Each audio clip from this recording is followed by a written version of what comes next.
All right, everyone, it's time for Occult Literature, video number 229, Mind and Body by Atkinson, 110 pages. It was over 200 in the original format, but like many works from this particular era, the early 20th century, it compacts down considerably in a modern format. Link in the description of my edition of this work on Amazon, second and third links to my books, blogs. This goes in the herbal and medicine category. Now, it's got various content. It's partially about medical history, going back to antiquity. It's partially a talk about faith healing and contrasting and comparing with hypnotism, which was then more of a modern field, contrasting that with mesmerism, speaking of autosuggestion in a therapeutic setting. Some of the things that it says actually are still in use today. Hypnotism is still used in certain therapeutic settings for psychiatric issues. It's not used in the suggestive sense to try to prevent pain.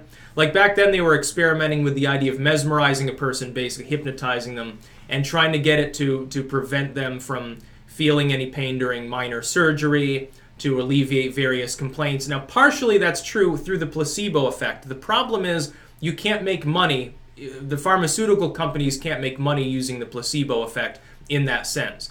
You can give them bread, they called them bread pills back then, now they call them sugar pills, where you give someone a fake pill, it's actually totally inert, they take it, and in some cases the placebo in the study will give you the same relief as the real thing.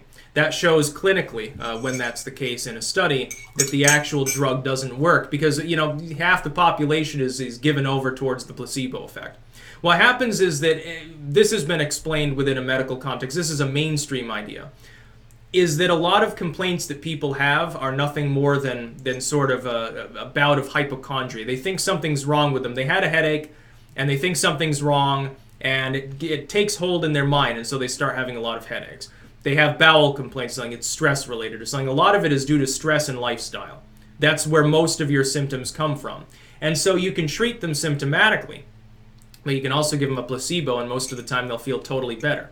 The problem is it's considered malpractice to do that, even if it works. Back then it wasn't. Back then malpractice was, unless it was quite severe, wasn't really something that was prosecuted. But suggestion does work. Hypnotism does work, at least on some people. Some people are resistant to it situationally or in totality. Some people are given over to it, and it talks about faith healing and how it basically operates in the same sense. And it goes back to like antiquity, the idea of some of the ancient medicine involving trances, involving the use of certain hypnotic substances in some cases. It speaks of the Pythia, at least in brief detail. It also talks about cells communicating with one another in the mental function.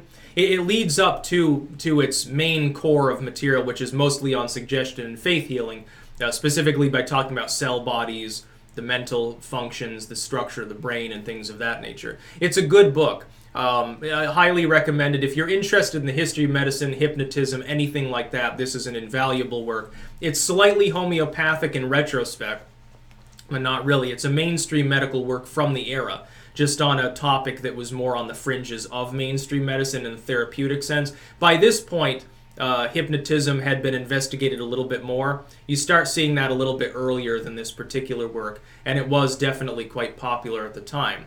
Of course, mostly hypnotism is known as how to make someone act like a chicken, or something like that. As far as insomnia, certain psychological complaints, hypnotism is still used.